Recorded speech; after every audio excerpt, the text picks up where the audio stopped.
What's up, everyone? And today we're continuing our series, how it started and how it ended with the running back position. Also, we'll talk a little bit about the NFL draft coming right up.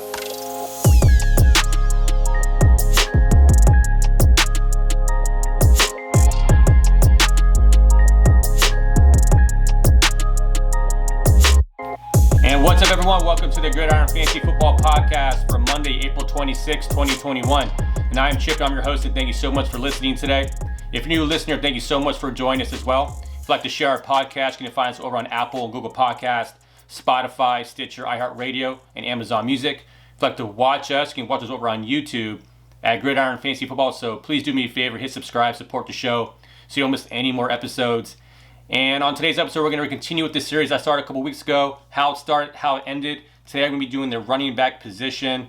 You know, this is going to be one of the crucial series I do just because it gives you a good insight on where players were drafted, their average, draft position compared to where they ended, and based on that, where you saw value and whatnot, because you probably saw a lot of value last year based on the running back position. So I want to go through that, and also I'm gonna go over some draft stuff as well. You know, it's draft week, and this really will determine kind of how the rankings shape up based on where the quarterbacks go and whatnot, and then where the receivers, running backs go based on that placement and how valuable they'll be in fantasy this year. But it's a really exciting week this week, and I'll have a first round recap on Friday. I'll probably record that Thursday night after the draft, but it's an exciting week. We're getting closer and closer to the NFL season starting with OTAs and training camp, all that just around the corner. So I'm really excited to see kind of what happens in the draft. There's going to be a crap load of stuff that it's going to be unexpected, just like every single year, and I'm all here for it. So but before we get into some of that stuff, let's look at some of the news that took place last week and this week so far.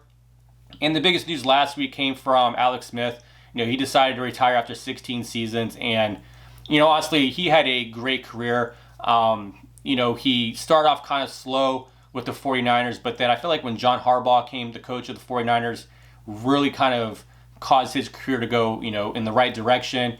Colin Kaepernick came around, he lost his starting position, but went to Kansas City, had a great career under Andy Reid. Then he goes over to Washington, and then we know the story there, where he breaks his ankle and had multiple surgeries, trying to come back and play. Came back last year. One of the best football stories of my lifetime is seeing a guy like that come back. But unfortunately, he decided to retire, and a lot of that, I think that's a safe call. I mean, being in physical therapy and seeing these injuries firsthand, the fact that he was able to go back and play in the NFL is a testament to him and his perseverance and his drive and focus. But I think it's the right call for him. Still in his mid-30s, he's gonna have a complete life after football, and it's good that he's looking at his health and his quality of life afterwards. So good for him. So hat off to Alex Smith in his career. And then last week we got the Cincinnati Bengals. They changed their uniforms. I woke up that morning when I saw the reveal. I didn't see what the difference was in the uniforms, but then going back to see what the uniforms look like compared to what they changed to, very subtle changes. I feel like they changed the numbers. They took some stuff off of the actual uniform itself that was so busy. So they simplified the uniform. I really like it. I think they're really cool. Surprised they didn't do anything with the helmet and change the helmet up, but overall I think it was a good change. Very very subtle, but I think it cleans up the uniforms a lot. And on top of that, people saw Joe Burrow. So Joe Burrow was posing for one of the pictures, and his scar was showing in one of the pictures, and a lot of people were making comments about his scar and that they need to do something about maybe draft another quarterback because it looked bad and all that. And I looked at the scar, and he has some keloid scarring, which means that he has a thicker scar, which he had a multi-ligament surgery. We don't know exactly what was surgically repaired. We know they had his ACL repaired, but we don't know everything else that took place. But the thing is, he's going to get the proper rehab. If he's not back to throw and doing some return to sports stuff now, he will be soon, and I'm sure he'll be fine. But seeing a scar of that thickness or that length doesn't concern me, based on what type of surgery we think he had. So overall, don't worry about Joe Burrow. I think he'll be fine. And then the Cleveland Browns exercised Baker Mayfield's fifth-year option. I do think this is a smart move. I think that they're not they're not in a position to go get somebody in the draft this year, right? They're too far back. And then if you look at what quarterbacks are coming out of college next season, there's really no better option than Baker Mayfield. Now, the Browns could trade for somebody. They could do something radical like that. But I do think that having Baker Mayfield back for a 5th year makes sense for him. I think that we saw he had some low moments last year, but overall, I think if you look at what's coming out of the draft this year, what's coming out of the draft next year, keeping Baker Mayfield is the right call. Just why I think about Sam Darnold going to the Panthers. It's one of those things where there's potential. They have the skill set to be a good quarterback. Let's see what happens. This would be Baker Mayfield's 2nd season under that offense. Could be a lot better. And Sam Darnold's going to a whole completely new offense, so there might be some growing pains there. But I think overall, these are quarterbacks that have the skill set to succeed. May not be to an elite level, but they'll be good quarterbacks. So I think that that's a good move on the Browns. And then today on Monday, the Bucs have officially exercised Vita Vea's 5th-year option. He's a defensive tackle out of Washington that has been a monster for us. He's been injured a lot, but when he is playing, he's the reason why we have one of the number 1 rush defenses. So good to see that the Bucs are bringing him back for his 5th year.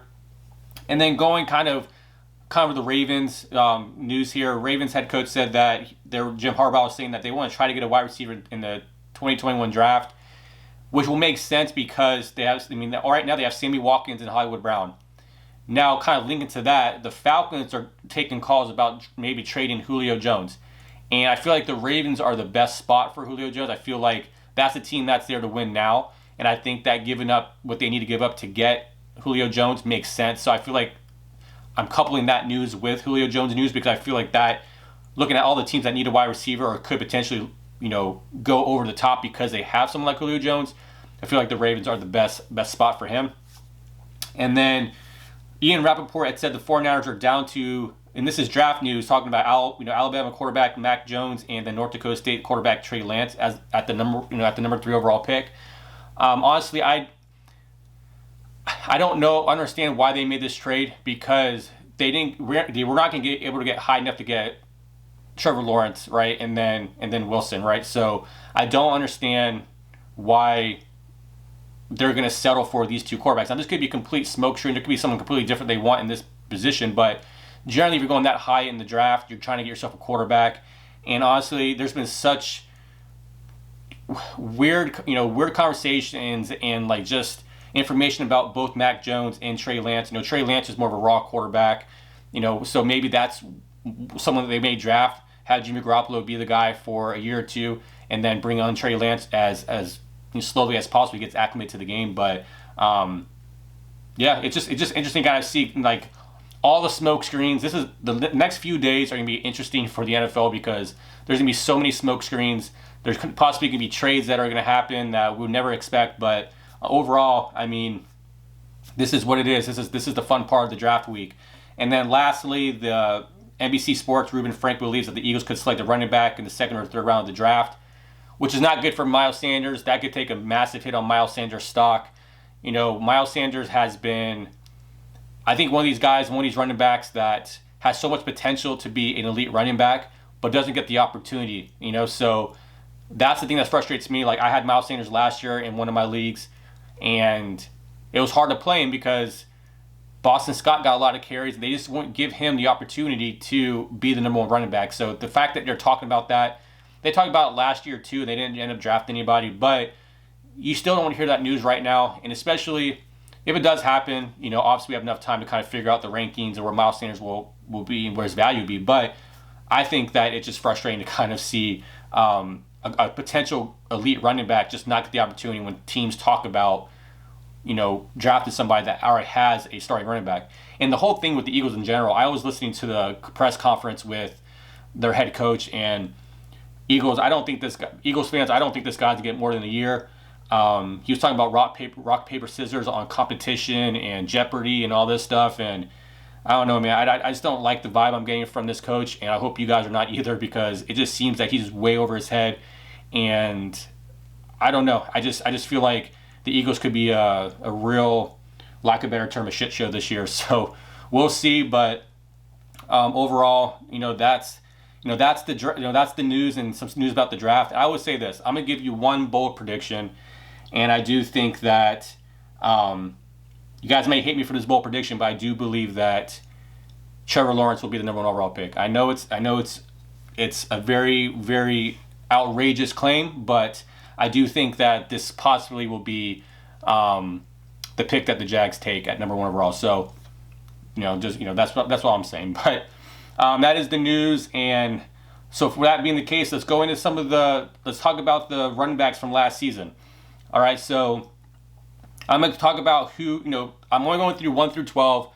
These are the top 12 running backs. Generally, most leagues are 12 running backs, or they are 12 team leagues. And so I only go over the top 12 because, generally after that, it's a hit or miss whoever you're going to draft. But as of right now, last season, these were the 12 running backs taken overall. So you had Christian McCaffrey 1, Saquon Barkley 2, you had Zeke 3, Alvin Kamara 4, Clyde Edwards-Helaire 5th, you had Derrick Henry 6, Dalvin Cook 7, which is crazy to me. I didn't even think, now seeing that doesn't make sense. But Joe Mixon 8, Josh Jacobs 9, Austin Eckler 10.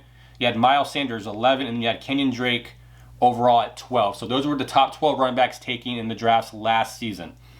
Now, if you look at how they ended or how they finished, now we know that there was injuries that took place. Barkley got hurt, Christian McCaffrey got hurt. So yeah, there's gonna be a lot of names on this list that are unfamiliar names because of that. But we had Alvin Kamara. He ended the season as the number 1 overall running back in fantasy last year, behind Dalvin Cook. There was Dalvin Cook, and then there was Derrick Henry, David Montgomery, Aaron Jones, Jonathan Taylor, James Robinson, Josh Jacobs.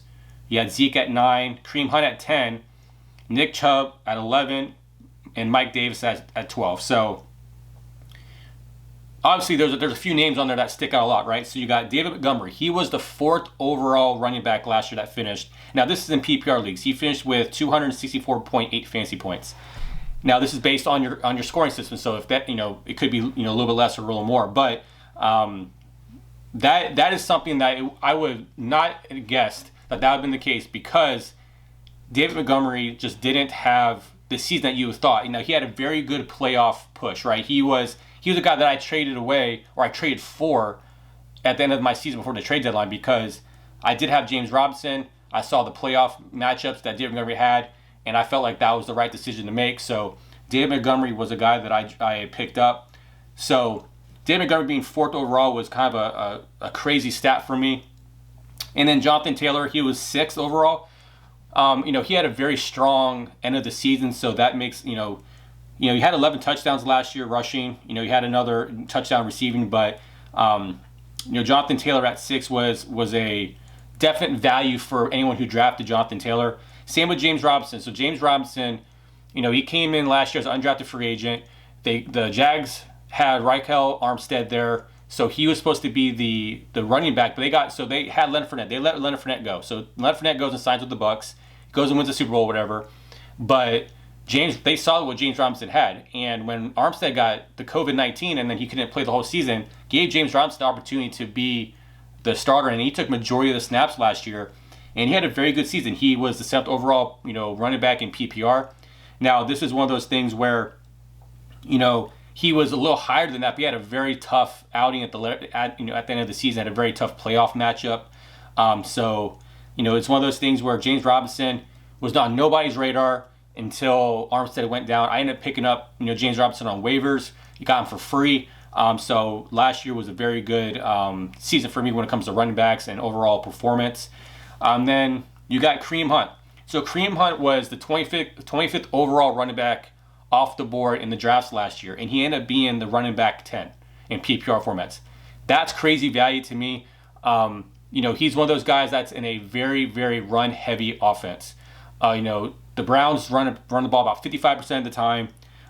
Based on the stats like from last season, you got Kareem Hunt at 10, you had Nick Chubb at 11. Now, Nick Chubb did miss time because of a knee injury, but to have 2 running backs on the same team finish, in the top 12 it's crazy. I mean, it goes back to like Alvin Kamara and Mark Ingram. You could have played both of them each game and got good fantasy points out of those 2 guys. So, very crazy value from Kareem Hunt. And then lastly, the round out the top 12 was Mike Davis. So Mike Davis took over for Christian McCaffrey and did phenomenal. I mean, the guy was obviously not the same as Christian McCaffrey, but he was able to give you fancy value. If you had to pick up Mike Davis off of waivers with a fab budget, whatever, you were not disappointed. He was able to give you solid production, and you can't be mad about that. I mean, yeah, you lost Christian McCaffrey for the season, but you at least were able to get a good backup that produced in fantasy. Because if you had Saquon Barkley, there was people grabbing Deion Lewis, there was Wayne Gallman,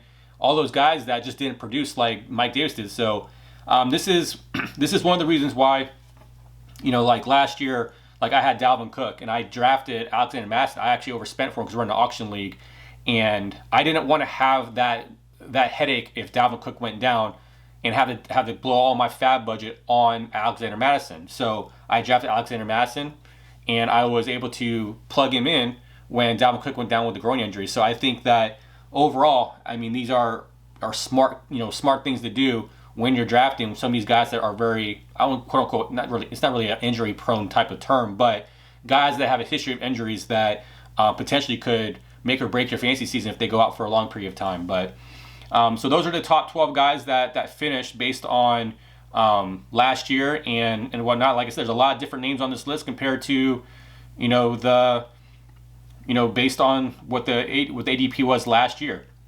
And you look at right now, if you look at the consensus top 12 for PPR formats for running back right now, I mean, you got Christian. There's not much of this list that I really argue with.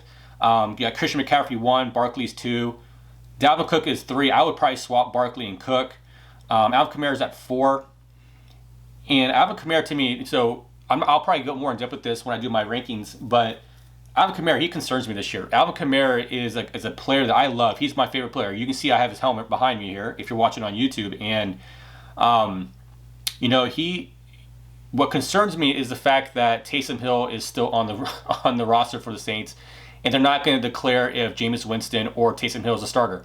Now, if Jameis Winston is the starter, I will have, all my faith in Alvin Kamara. But if you look at what's going on, like it's hard to determine if Taysom Hill is going to be the guy, because if you look at the stats from last year, so looking at Alvin Kamara, when it came to the running back position, Alvin Kamara had 15 carries inside the 5-yard line, and he had 11 touchdowns. So that's phenomenal. That's a good conversion rate. But if you look at what he could have had, because Latavius Murray only had three attempts with he had 1 touchdown. But if you look at Taysom Hill last year, Taysom Hill had inside the 5, he had 9 attempts and he had 6 touchdowns. So think about how much better Alvin Kamara could have been if he got more carries inside the 5. So that's my concern with Alvin Kamara this year when it comes to his rankings. I feel like this may be the year that Alvin Kamara has a little bit of a drop off, and maybe his 6 touchdown championship game would be the icing on the cake for the people who won last year. But I'm just a little concerned about that. And you got Derrick Henry at 5, Jonathan Taylor at 6, you got Zeke at 7, Austin Eckler at 8, Aaron Jones at 9, Nick Chubb at 10. Then you got Joe Mixon at 11 and DeAndre Swift at 12. So this list so far, I mean, there's some changes that I would make based on my own personal preference. Like I said, I'll have Dalvin Cook at 2. I probably would switch Austin Eckler and Derrick Henry, especially if you're in PPR formats. If you're in a standard league, Derrick Henry at 5 is a good spot. But I love Austin Eckler. I think he's a beast. I think that from a PPR standpoint, I think he provides a little bit more than Derrick Henry. Even though Derrick Henry has led the league in rushing the last couple of seasons, I do think that Austin Eckler has this potential to be, a guy that could potentially be a top 5 running back. And Derrick Henry, he's so game script dependent. He's not a pass catcher. He's not a natural pass catcher. So if the game script's not in favor of the Tennessee Titans, then there's a potential that he could fall down a little bit and not give you the value that at 5 that you would expect. But for me, like Joe Mixon and DeAndre Swift, I mean, if you look at some of the guys that are like under him, if you look at, let's see, I would say that if there's a chance of anybody being in the top, I think Kareem Hunt has another chance to be in the top 12 again. I mean, DeAndre Swift, they got Jamal Williams now in Detroit, so that makes me a little concerned. Not too concerned, but it could definitely hurt his upside. But that's the top 12 ranking right now in fantasy, and that's something will change as the offseason goes on and on. But that's things you're gonna have things like you look at the draft last year, and you had Clyde Edwards-Helaire at number 5. Now, I know the hype for him was massive because he's going to a team that just won the Super Bowl, as a high-powered offense, and you think with him being the skill set that he has, it would fit perfectly with the Chiefs. But then you look at it, he was not very good at the goal line. He was not able to get, a lot of goal line carries and touchdowns. So that's a little concerning. So, there's going to be, and Kenyon Drake, to me, I like Kenyon Drake, but I just felt like he was overdrafted last year. There wasn't a lot of sample size. He has spurts of good games, but he hasn't done it for a full season. And that's the only thing with Kenyon Drake, is that he got drafted so high. Like he got drafted above Nick Chubb, Aaron Jones. Those are two guys I definitely would have taken before Kenyon Drake in my own preference, in my own draft. But I do think overall, I think that when it's looking at the rankings right now as they sit, I feel like the ranks are pretty solid. But that's not going to account for injury. That's not going to account for things that could happen through the offseason. Like Josh Jacobs, for instance. I mean, there's a possibility he could have some type of suspension based on his accident that he had early in the offseason. And that's why the Raiders went out and got Kenyon Drake. So you could see Kenyon Drake bump up a little bit if there's obviously a suspension for